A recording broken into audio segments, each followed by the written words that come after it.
Lin Jingyu, meeting his long-lost friend here, didn't want these boring topics to disturb their moods. They changed the subject and laughed. "You little guy, haven't seen you in 2 years, but you've grown so tall." Zhang Xiaofan punched him playfully and laughed. "What? Only you can grow up. Can't I grow taller?" Lin Jingyu laughed heartily. The two of them talked to each other, unbothered by any elders this time, saying whatever they pleased, and no one cared. However, in the midst of their conversation, Zhang Xiaofan unintentionally looked back and saw that Che Hao had seen Tianlinger and the group of girls, including Wen Min, standing nearby. He was about to go greet them. Suddenly, he felt a pang in his heart for no reason, and even his complexion changed. Lin Jingyu, seeing this, asked in surprise, "What's wrong, Xiaofan?" Zhang Xiaofan shook his head and forced a smile. "It's nothing." But even as he said this, his eyes were still on Che Hao. At this point, Che Hao had already walked up to Tianlinger and Wen Min. He smiled and greeted Tianlinger first, saying, "Junior sister Tia, do you still remember me?" Tianlinger had been chatting happily with Wen Min and the others from Shaoju Peak. Suddenly seeing Che Hao appear, for some reason, her face turned red, and her voice became quieter. "Yes, senior brother Che, hello." From a distance, Tianlinger's beautiful face was slightly flushed, and her big watery eyes seemed dreamlike at first glance. But when this beautiful face was reflected in Zhang Xiaofan's eyes from afar, it felt like a knife cutting into his heart. A pain deep inside. "Xiaofan, what's wrong? Why did your face suddenly turn so pale?" Lin Jingyu, puzzled, asked with concern, "Are you sick?" It's nothing, I'm fine," Zhang Xiaofan said softly. In the distance, when Min's thoughts were sharp, seeing Tianlinger's appearance, she roughly guessed what was going on. She then said to Che Hao, "Senior brother Che, why do you only recognize junior sister Tia? Aren't we the sisters of Shaoju Peak in your eyes at all?" As soon as she said this, the other girls behind her started to chime in. Che Hao hurriedly said, "Senior sister Wen, how could you say that?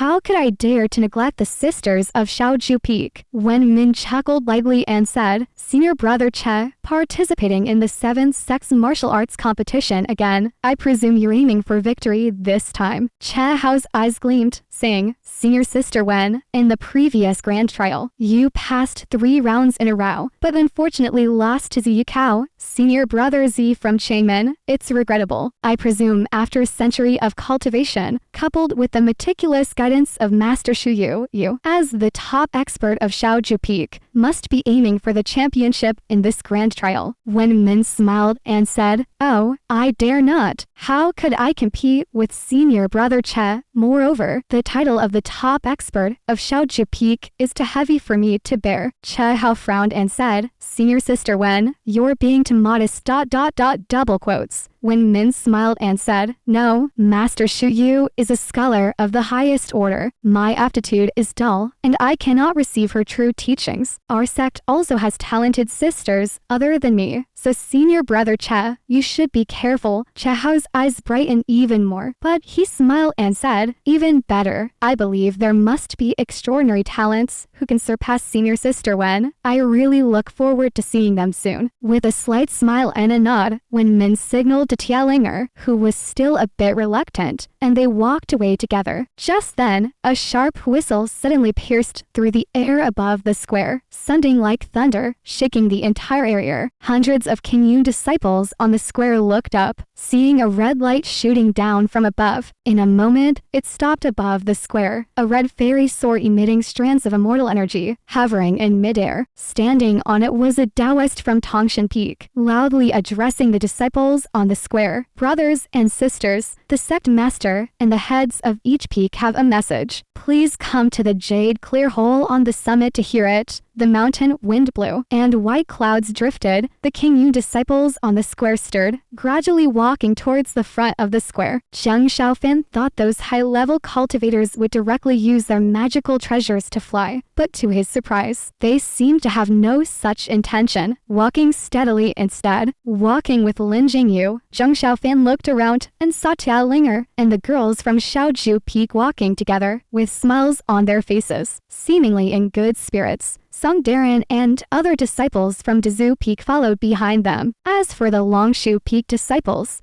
7 or 8 of them walked out from among Chehao's group, but then went elsewhere, greeting disciples from other peaks who had also come out. Chehao, in particular, called out the names of other peak disciples familiarly, greeting them warmly. It seemed like he had a wide circle of friends. Senior brother Che is really good at making friends, Lin Jingyu, noticing Zhang Xiaofan's gaze fix on Chehao, said as they walked, and with his high cultivation level and the respect from Master Kangzong, everyone in Qingyun respects him a lot. Zhang Xiaofan listened without expression, just nodding slowly. At the end of the square was the Rainbow Bridge, one of the 6 sceneries of Qingyun. Zhang Xiaofan and Lin Jingyu had passed through it when they were rescued to Qingyun Mountain 5 years ago. Returning here now, they couldn't help but feel emotional, stepping onto the marvelously crafted bridge, looking at the clear water flowing on both sides, still reflecting the beautiful 7-colored rainbow. The 2 naive boys from 5 years ago were now disciples of Qingyun. Walking at the back of the crowd, Lin Jingyu suddenly sighed softly. 5 years. Zhang Xiaofan remained silent, just walking forward. The scenery in front of him was as it was 5 years ago. As the rainbow bridge ascended, the white clouds gradually fell beneath their feet, and the azure sky was clear above their heads. Why don't you fly up on your sword? Zhang Xiaofan suddenly asked. Lin Jingyu looked surprised and said, don't you know, junior disciples like us are not allowed to fly in the vicinity of the Tongshan Peak main hall. I heard from senior brother Chehao that this is to show respect to the elders. We have to walk up to the Jade Clear Hall. Besides, I heard that when Qingyun Sect was founded, our ancestors set up a powerful prohibition called the Heavenly Execution Sword Array on the summit of Tongshan Peak. Anyone who flies unauthorizedly to the top of Tongshan Peak will be killed by the Heavenly Execution Sword Array. Zhang Xiaofan was startled and said, no wonder none of these high-level disciples flew up. By the way, is the Heavenly Execution Sword Array powerful? Lin Jingyu looked towards the towering mountain peak ahead and said, I haven't seen it myself, but I think it must be very powerful. I heard that the Heavenly Execution Sword Array was passed down from our Qingyun ancestor and perfected by Qinji ancestor 1,000 years ago. Since then, there has been no news of anyone daring to act recklessly on Qingyun Mountain. Zhang Xiaofan looked at the majestic mountain peak, sighing, that's amazing. As they walked and talked, they followed the dozens of people and crossed the Rainbow Bridge. Along the way, Zhang Xiaofan looked at these elite young disciples of Qingyun. Most of the 60-plus people were men, and there were probably only 13 or 14 female disciples, most of whom were wearing Shaoju peak attire.